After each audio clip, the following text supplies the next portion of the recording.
राजा का राजपाट बढ़िया चल रहा, बहुत आनंद हो रहा है, बहुत रंगरलियाँ हो रही हैं। एक दिन एक सिद्ध पुरुष, एक साधु सन्यासी आ गया, कहने लगा, राजा जैसी तेरी मौज मस्ती चल रही है और जैसे खर्चे हो रहे हैं, उसके हिसाब से तो लग रहा है कि तेरा भविष्य अंधकार में है और तेरे पास से सब कुछ खत्म हो जाएगा। इतने टाइम के बाद तेरे पास सब कुछ खत्म हो जाएगा। भाई राजा के साथ में किसी का युद्ध हो जाए और राजा को भागना पड़ जाए राजपाट छोड़ के, तो ये भी संभावना रहती है। तो राजा ने पूछा कि महाराज ये बताओ, कुछ तो मेरे पास रहेगा? कुछ भी नहीं रहेगा। राजा तो बिल्कुल फकीर हो सकता है, जंगलों में भागना पड़ जाए। बोला नहीं, तेरे पास एक गधा जरूर रहेगा और वो गधा तेरे बहुत काम आएगा, सर्वाइवल के भी और दोबारा से अपने आप को खड़ा करने के। बोला अच्छा। वो चला गया, टाइम बदला और एक दिन राजा पे आक्रमण हो गया और राजा को सब कुछ छोड़ के भागना पड़ा।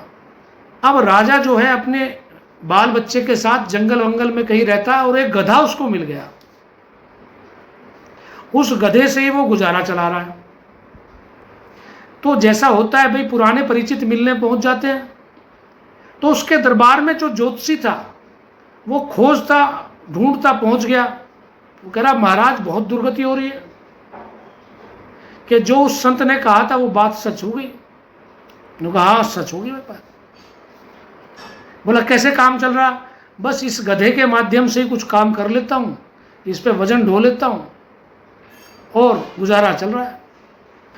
वो ज्योतिषी कहने लगा, महाराज ज्ञानी था, उसने एक बात और कही थी कि इसी के द्वारा तेरा सर्वाइवल होगा और यही तेरे को दोबारा से सारी चीज़ों को, सारी सत्ता को दोबारा से प्राप्त करने में तेरी मदद करेगा। बोला हाँ कहा था।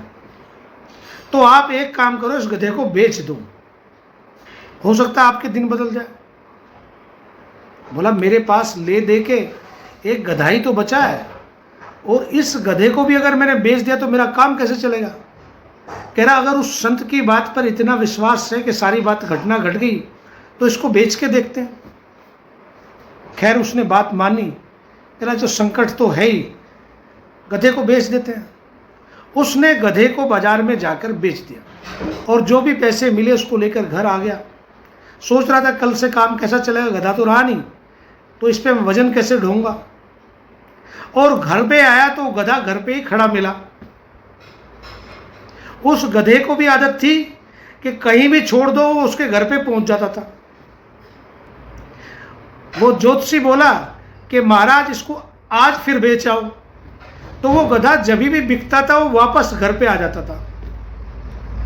तो इस तरह से राजा के पास वो धीरे धीरे सारी चीज़ें, पैसा वैसा जो उसको रिसोर्सेज चाहिए थे, फिर से वो सारे के सारे आते चले गए और राजा फिर से कामयाब हो गया। तो हमारी कुंडली में एक गधा जरूर होता है। अगर आपको उस गधे का पता चल जाए तो वो आपकी कायाकल्प कर देगा तुम्हारा। बस उस गधे को खोजने के लिए ही आप तरह तरह के ज्योतिषियों के पास जाते हो। अगर किसी ज्योतिषी को पता चल गया कि वो गधा कौन सा है जो घूम घूम के तुम्हारे पास आएगा, उसे कहीं भी छोड़ दोगे फिर आ जाएगा, वो तुम्हारे भाग्य का भाग्य है। तो भाई उस गधे को खोजना चालू कर दो। बस पूरी कुंडली में एक ही जगह, और वो गधा नहीं मिला और तुमने घोड़ा ले लिया तो घोड़ा काम नहीं आएगा, तुम्हारे वो हाथी काम नहीं आएगा। काम आएगा वही गधा जो भाग्य का भी भाग्य है। ठीक है, जैसे इसके फोन नंबर में 33866 है, तो ये अगर कमीशन का काम करेगा, ये अगर प्रॉपर्टी डीलिंग का काम करेगा, ये अगर इंश्योरेंस का काम करेगा तो ये नंबर इसे सूट करेगा। सोनाली को तो पता चला नहीं, ये तो कह रही रिश्ता फिर कब होगा। अब इसको पहले ये ढूंढना चाहिए कि पति ढूंढने से पहले वो गधा ढूंढ ले, और हो सकता है वो गधा इसका पति ही निकले, जो इसकी जिंदगी के जन्म जन्म के सपनों को पूरा कर सकता है। उस गधे का पता चलना और उस गधे को यूटिलाइज करना। तो अब कुंडली में जो भी मेरे पास आया है उसका एक ही टारगेट होना चाहिए कि भाई उस गधे का पता करेंगे जो राजा के काम आया और बुरे टाइम में, और राजा को फिर से उसने कामयाब होने में, क्योंकि राजा फिर से राजा बन गया। लेकिन राजा को अब पता है कि कितना भी बर्बाद हो जाऊं ये गधा तो है ही, ये गधा कहीं नहीं जाएगा भाई। अब राजा को किसी चीज़ का डर नहीं, राजपाट फिर से चला जाए, बस उसको गधे का पता है कि गधा जो है मेरे काम आएगा और गधा ही मेरे साथ रहेगा।